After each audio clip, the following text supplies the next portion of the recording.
नमस्कार, मैं अंजना और आप देख रहे हैं सत्ता शासन न्यूज। आइए बढ़ते हैं आज की बड़ी खबर की ओर। बुल्ढाना जिले के नवजात शिशु के पेट में एक नहीं बल्कि 2 मृत भ्रूण पाए गए, जिसे अमरावती के विभागीय संदर्भ सेवा अस्पताल में सफल ऑपरेशन के बाद सुरक्षित निकाल लिया गया। दोनों भ्रूण लगभग 3-3 इंच के थे और शिशु के पेट में उनका शरीर विकसित हो चुका था। इस जटिल सर्जरी में 5 डॉक्टर, 4 नर्स और अन्य मेडिकल स्टाफ सहित 12 लोगों की टीम शामिल थी। शिशु के पेट पर 12 टांके लगाए गए और ऑपरेशन के बाद उसकी हालत स्थिर और स्वस्थ है। यह मामला भारत में अपनी तरह का पहला बताया जा रहा है, जहां एक पुरुष नवजात के पेट से 2 भ्रूण निकाले गए। बुल्ढाना से शिशु को अमरावती के अस्पताल में रेफर किया गया था। डॉक्टरों के लिए यह एक बड़ी चुनौती थी, लेकिन सफल सर्जरी के बाद शिशु के माता पिता ने डॉक्टरों का आभार व्यक्त किया। तर मेल बच्चूमध्ये झालेले आहे, मेल बच्चूमध्ये 2 मेल बच्चू निघालेले आहेत। तर मला तरी असं वाटते की बाबा महाराष्ट्रात हे पहिली केस असावी, कारण यांनी 2 पीडियाट्रिक सर्जन आहे, यांचा एक्सपिरियन्स पण खूप आहे। तरी यांच्या एवढ्या कारकिर्दीत 2 असलेल्या शस्त्रक्रिया कधी नाही केल्या आहे। तर मला असं वाटते भारतातली पण हे पहिली केस असू शकते आणि महाराष्ट्र शासनाचा दवाखाना आहे, विभागीय संदर्भ सेवा रुग्णालय, जे फक्त नाशिक आणि अमरावती इथं आहे। हे महाराष्ट्र शासनाचं एक चांगलं असं हॉस्पिटल आहे की इथं चांगल्या प्रकारे शस्त्रक्रिया पार पडत असतात आणि 5 जिल्ह्याचं हॉस्पिटल आहे, अकोला, बुलढाणा, यवतमाळ, वाशिम आणि अमरावती। तर याचं कसं आपलं इतकी पब्लिसिटी झालेली आहे, माउथ टू माउथ पब्लिसिटी आहे। आपण असं जनजागरण नाही करत, पण माउथ टू माउथ पब्लिसिटी इतकी झालेली आहे की हे बच्चू डिलिव्हरीसाठीच छत्रपती संभाजीनगरला जात होतं, पण तिथच्या डिस्ट्रिक्ट हॉस्पिटल आणि वुमन्स हॉस्पिटलनं ते सीझर शस्त्रक्रिया केली। त्यांचं पण बुलढाणा आरोग्य खात्याचं मी अभिनंदन करतो आणि त्याच्यानंतर त्यांनी विचारमंथन करून आपल्या दवाखान्याचं इतकी लौकिकता पाहून त्यांनी विभागीय संदर्भ सेवा इथं प्लॅस्टिक सर्जन, जे नावाजलेले सर्जन आहेत आपल्या अमरावती जिल्ह्यातले, डॉक्टर उषा गजबे मॅडम आणि डॉक्टर सर्जन नवीन चौधरी सर, हे इतके नावाजलेले सर्जन आपल्या इथं लाभलेले आहे। आणि सरचं जेव्हापासून या दोघांचं जोपासून 2007 पासून हे हॉस्पिटल सुरू झालेलं आहे, तेव्हापासून यांची अविरत सेवा इथं चालवली आहे आणि इतके डिफिकल्टी चॅलेंजिंग केसेस ते करत इथं आलेले आहे आणि हे त्यांच्या आयुष्यातली सगळ्याची चॅलेंजिंग केस होती आणि ते इतके चांगल्या प्रकारे शस्त्रक्रिया पार झालेली आहे की याचं आम्हाला सगळ्याला आणि चमूला सगळं आम्ही त्यांचं अनुमोदन करतो, अभिनंदन करतो आणि सार्वजनिक आरोग्य खात्याचं आमचे मिनिस्टर आष्टीकर साहेब यांचं आम्ही अभिनंदन करतो। नंतर त्याच्यानंतर आमचे deputy director sir Kamlesh. Madam काय सांगणार, कशा प्रकारे शस्त्रक्रिया झाली, किती तास लागले, किती साधारणतः लोक होते, नेमकं काय होतं?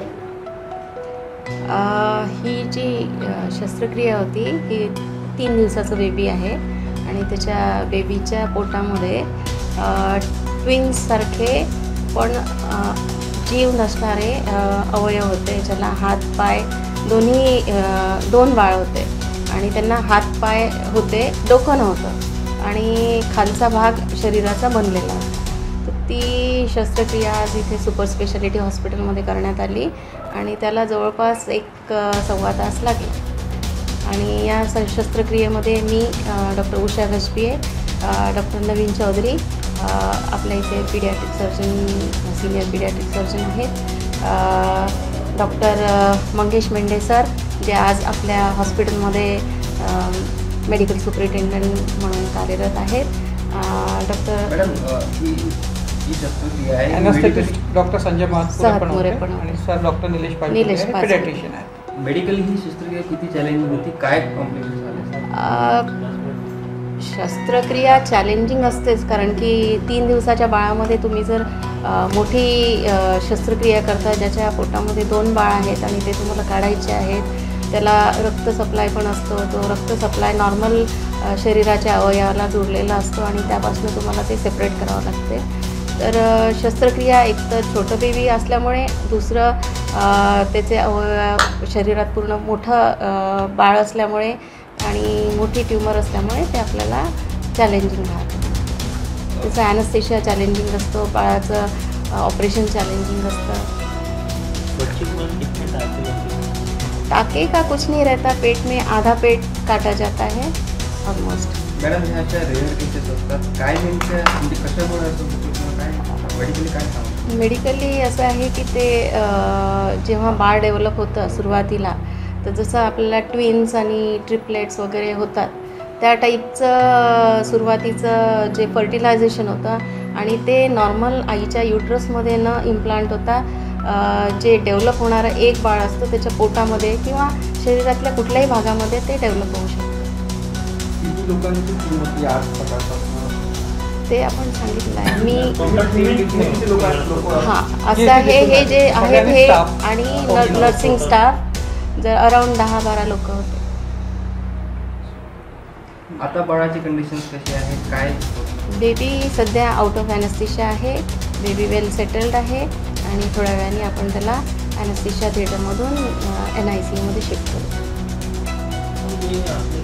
नहीं बोल सकते पर मे बी शुरुआत में जो डेवलप होते हैं और डेवलप होने के बाद जब उसका ब्लड सप्लाई नॉर्मल नहीं रहता तो वो फिर ग्रोथ वहीं रुक जाती है, इसलिए पूरी डेवलपमेंट नहीं होती. आपके सामने ये पहली घटना है कि इससे पहले हो चुकी नहीं, इससे पहले मैं शायद 2002 से पहले एक बार हमने मेडिकल कॉलेज में नागपुर में ये शस्त्रक्रिया की थी. हमने की थी 2 बच्चों की थी. 2 बच्चे का तो बहुत रेयर रहता है. पूरे जग में अभी तक 33 मतलब 33 बच्चे ही है जिसमें मल्टीपल ऐसे ट्विंस दिखे हैं और ये शायद ये 34वीं हो. और सिंगल वाले बहुत सारे रहते हैं, अराउंड 270 वगैरह केसेस. पहली घटना है अपने शायद विदर्भा में पहली हो. आतापर्यंत देशात 15 घटना जास्त मिळाल्या, पण महाराष्ट्रामध्ये रिअलिटी आहे. नाही, महाराष्ट्रामध्येही झालेल्या आहेत असं नाही आहे, पण मल्टिपलची मी गॅरंटीनी नाही सांगू शकत की ही आपल्याकडची पहिलीच आहे म्हणून. कारण की बरीचशी मेडिकल कॉलेजेस आहेत नागपूर, अमरावती आणि महाराष्ट्रामध्ये, तर होऊ शकतं. बेसिकली बाळामध्येच दुसरं बाळ राहणं.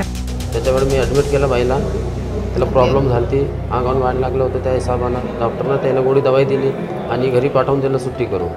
त्याच्यानंतर डबल ॲडमिट केला बाईला बुलढाणा. तिथं डॉक्टर अग्रवाल यानं बाईचं सिजर केलेलं आहे. पहिले 2 सिजर असल्यानंतर बी त्या डॉक्टरचा मी अभिमान करतो आणि लई उपकार मानतो की त्यानं माझ्या बाईचं जीवन वाचवलं. आणि इथं हॉस्पिटलमध्ये पण डॉक्टर लोकांना माझ्या मुलगाचं जीवन वाचवलं. 2 मुलं काढले. त्याच्याबद्दल मी त्याचा बी धन्यवाद करतो आणि सरकाराशी विनंती करतो की अशा हॉस्पिटलसाठी काही ना काही सुविधा करायला पाहिजे. आणि अजून पुढे जर असं त्रास असला कोणाला, कोणा बाईला, कोणाला काही बी त्रास असला असेल लेकरांना, तर या दवाखान्याची सुविधा अजून वाढायला पाहिजे आणि प्रत्येक पेशंट इथे इलाज व्हायला पाहिजे असं मी अभिनंदन करतो. धन्यवाद. तुमच्या मुलाची आता झालेलं आहे, काय नेमक्या सवाल काय भीती होती माझी भीती वाटेल सर की लहान मूल आहे, कसं होते काय होते काही नाही. पण त्याच्यानंतर डॉक्टर लोकांनी सांगितलं, आम्हाला विश्वास दिला की तुम्ही बेफिकर राहा. आमच्याकडे जर बोलावलं गेलं आहे पेशंट तर आमच्यावर विश्वास ठेवा. त्या विश्वासाच्या अनुसार आम्ही कायम राहिलो सर. त्याने ऑपरेशन सक्सेस केलं. तुमचं नाव काय? माझं नाव कृष्णा प्रकाश रोडकर, गाव धामंगावड, तालुका मोताळा, जिल्हा. अब तक ले बस इतना ही. फिर मिलते हैं एक ऐसी ही बड़ी खबर के साथ. तब तक के लिए नमस्कार और देखते रहिए सत्ता शासन न्यूज.